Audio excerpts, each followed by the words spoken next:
vamos a hablar un poco de adenoiditis e hipertrofia adenoide, para luego darle la palabra a la doctora Montes, que va a hablar de otitis media serosa.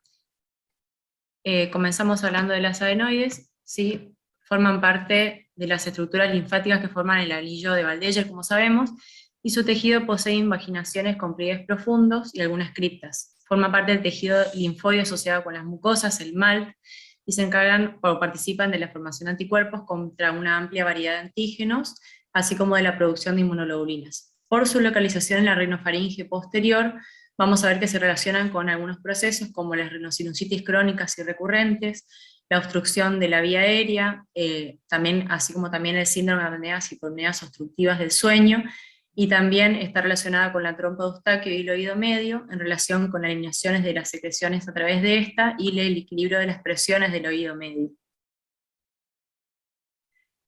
Respecto a la hipertrofia adenoidea, vamos a ver que en esta se presenta una proporción aumentada del epitelio escamoso especializado, que se encarga del procesamiento de los antígenos. Existe una proporción disminuida del epitelio respiratorio, encargado o que participa en la depuración mucociliar, y existe un aumento de la fibrosis del tejido conectivo interfolicular.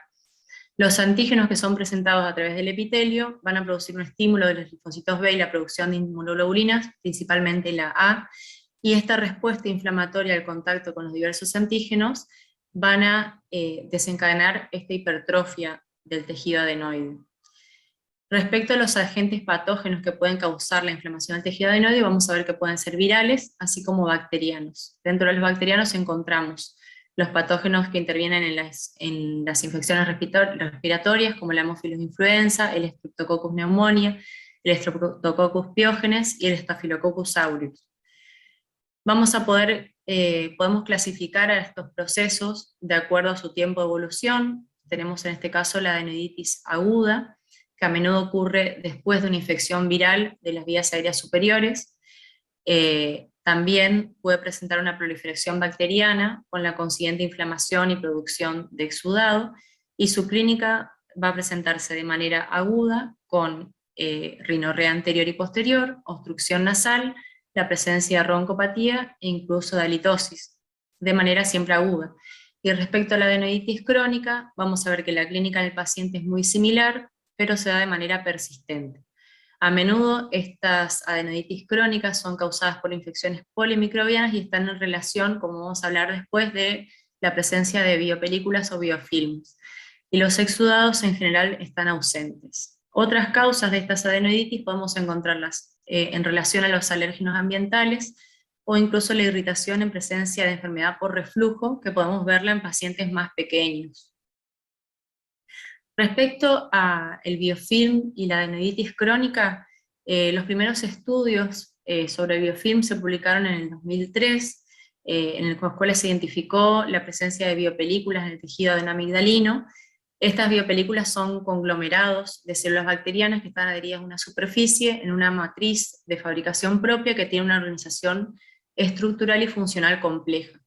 Estos autores que la describieron habían observado tasas elevadas de falla en el tratamiento antibiótico para lograr la erradicación de microorganismos que eran susceptibles y causaban principalmente amigdalitis, ¿sí? En los primeros estudios que publicaron. Luego estos otros autores estudiaron muestras también de tejido adenoideo y amigdalino provenientes de cirugías por infecciones recurrentes, así como por obstrucción, y en pacientes que presentaban otitis media identificaron biopelículas en el tejido adenoideo correspondientes a Streptococcus aureus, Haemophilus influenza, Moraxella cataralis y Streptococcus pneumoniae en este tejido adenoideo. Por esto se dice que las bacterias pueden actuar como un reservorio, y dadas las condiciones huésped-bacteria propicias pueden provocar una enfermedad local, en este caso adenoiditis, así como otitis. La presencia de estas biopelículas puede modificar la función normal del tejido y producir un remodelamiento que va a expresarse como hipertrofia del tejido adenoide.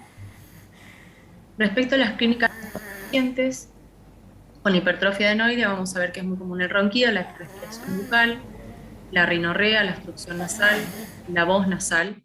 También puede presentarse en el caso del síndrome de apneas y hipopneas obstructivas del sueño, un deterioro, o trastornos respiratorios del sueño, un deterioro en la calidad del sueño y alteraciones de la conducta en los niños.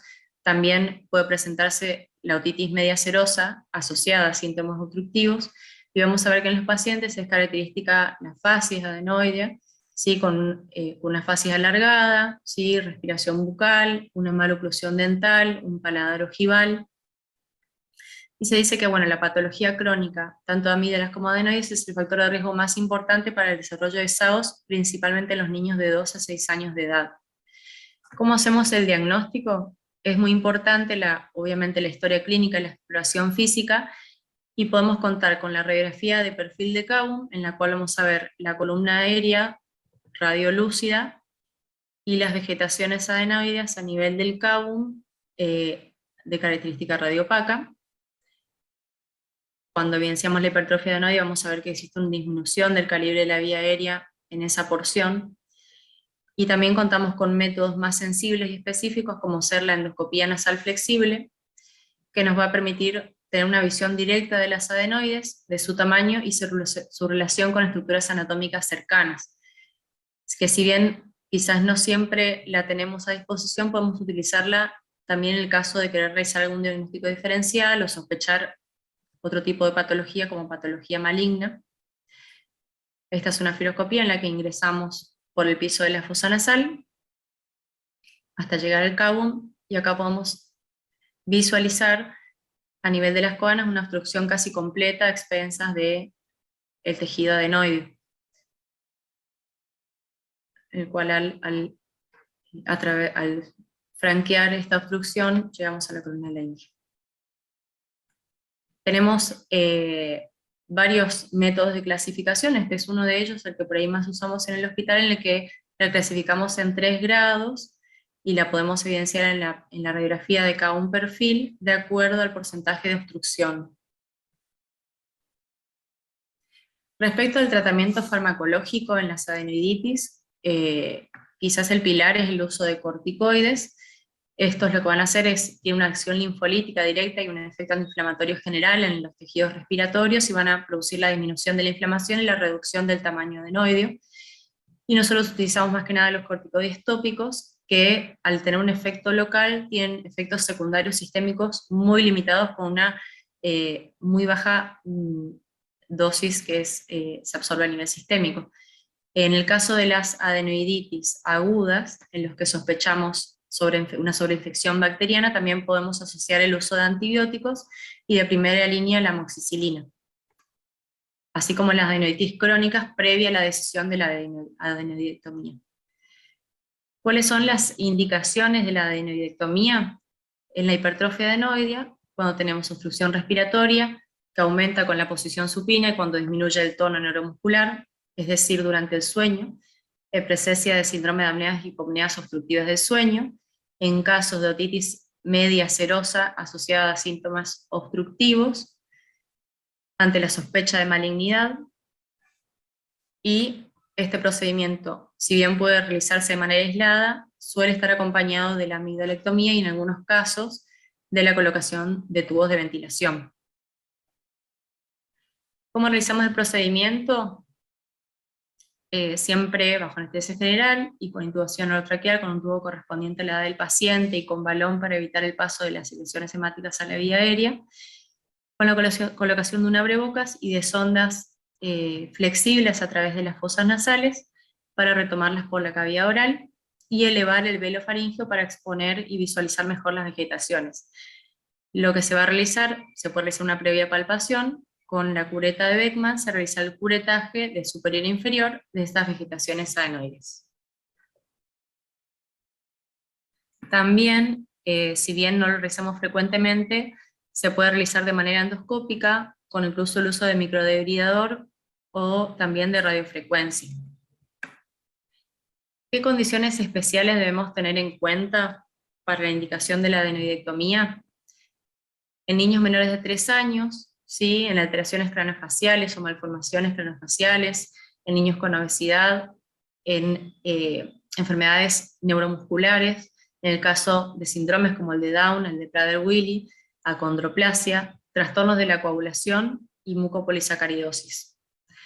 En estos pacientes tenemos que tener en cuenta, tanto si realizamos solo adenoidectomía como adenoamigdalectomía, que las complicaciones postoperatorias son principalmente a nivel de la vía aérea.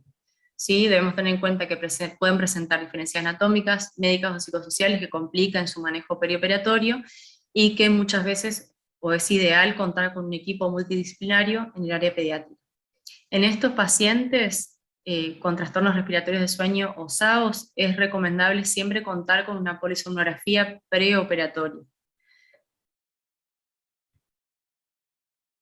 ¿Qué debemos considerar respecto a la evaluación de la vía aérea? La anatomía nasal, las facies, la apertura bucal, la retrognatia, la distancia tiromentoniana, la estabilidad atlantoaxial, la hipertrofia amigdalina, la presencia o no de hipertrofia amigdalina, la macroglossia y también la puntuación de malampatia del examen físico.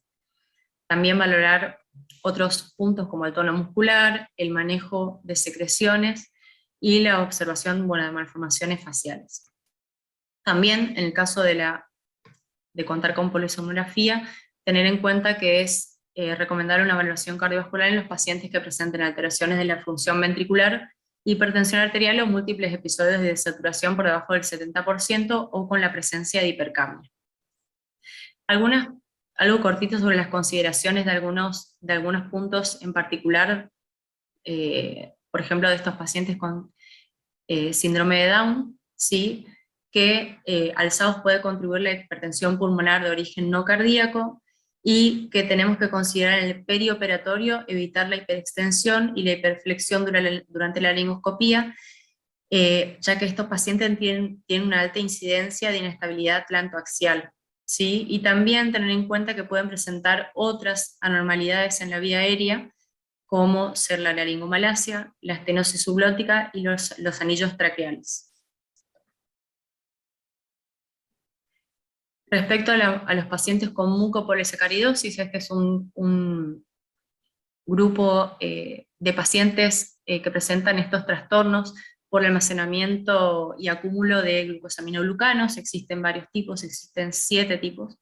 Estos glucosaminoglucanos no degradados conducen a un daño tisular y pueden acumularse en la vía aérea. Muchos de estos pacientes presentan clínica y síntomas otorrinolaringológicos, incluso muchos se manifiestan en fenotipos atenuados, por lo cual es importante que estemos al tanto de esta patología, ¿sí? Si nos llega un paciente con mucopolisacaridosis, y tenemos que tener en cuenta que la adenoidectomía la debemos sopesar cuidadosamente, ya que el SAOS en estos pacientes puede persistir en el postoperatorio, las vegetaciones adenoides pueden llegar a recurrir, y existe un riesgo elevado de complicaciones en el postoperatorio debido principalmente a esta acumulación de glucosaminoglucanos. Tenemos que tener en cuenta, siempre que decidamos la conducta quirúrgica en estos pacientes, las dificultades que podemos tener en el manejo anestesio, en la intubación y en la extubación de estos pacientes, y estar preparados ante cualquier eventualidad o complicación. Respecto al síndrome de DiGeorge, sí, es el síndrome de lesión 22q11, debemos tener en cuenta principalmente que muchos de estos pacientes, cerca del 60%, pueden presentar alteraciones a nivel del paladar. La insuficiencia velofaringea es la alteración más común y puede verse alteraciones estructurales, paladar corto, fisura submucosa, y alteraciones funcionales como la hipotonía de la musculatura faríngea. Y tenemos que considerar que en estos pacientes la adenoidectomía puede exacerbar la insuficiencia velofaringea y la voz nasal en los casos con anomalías del paladar, por lo que en algunos casos se sugiere no realizarlo en edades tempranas, ¿sí? Siempre tener en cuenta el tipo de anomalía palatina que presenta el paciente, ¿sí? Respecto a estos pacientes con fisura palatina, en general los niños con fisura palatina tienen una alta incidencia de SAOS. La fisura palatina, como sabemos, tiene un alto impacto en el habla, en la deglución y la permeabilidad de la vía aérea, particularmente durante el sueño, y siempre tenemos que tener en cuenta que la adenoidectomía puede ocasionar una insuficiencia velofaríngea en estos pacientes, por lo que algunos optan por no realizarla o realizar incluso una adenoidectomía parcial.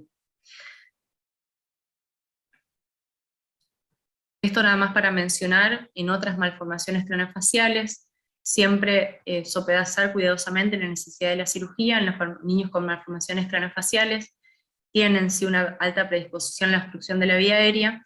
Tenemos varios síndromes como el Cruzón, el Appert, también disocitosis craneofaciales como el Treacher-Collins, y estos pacientes, si bien frecuentemente cursan con SAOS asociado a obstrucción nasofaríngea, debemos evaluar otros posibles sitios de obstrucción, ya que algunos pueden persistir con SAOS a pesar del procedimiento, pueden requerir incluso o manejarse mucho mejor mediante dispositivos de ventilación no invasiva, y algunos incluso pueden necesitar traqueostomía, ¿sí? Por lo cual es importante la evaluación multidisciplinaria.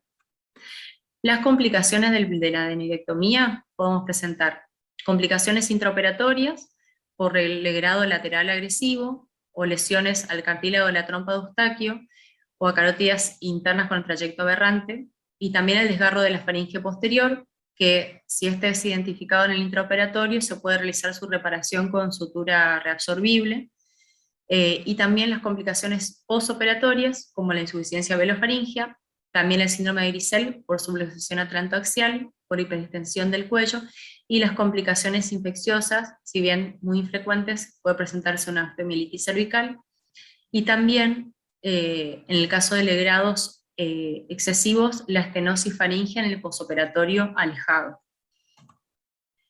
Simplemente para tener en cuenta que en los pacientes en los que vemos la persistencia del trastorno respiratorio del sueño o del SAOS en el posoperatorio alejado de la adenoidectomía, siempre contamos con el DISE, que es la endoscopía del sueño inducida por fármacos, que nos va a permitir una visualización endoscópica de la vía aérea superior en un plano anestésico que simula el sueño fisiológico, y nos va a permitir identificar los sitios de obstrucción durante el sueño. Sí, eso tenerlo en cuenta en pacientes con SAOS residual posterior a adenomidalectomía, y tener en cuenta que es un procedimiento que nos provee información efectiva y específica para realizar un tratamiento a la medida de cada paciente que corrija el sitio de obstrucción específico. Muchas gracias, eso es más o menos todo.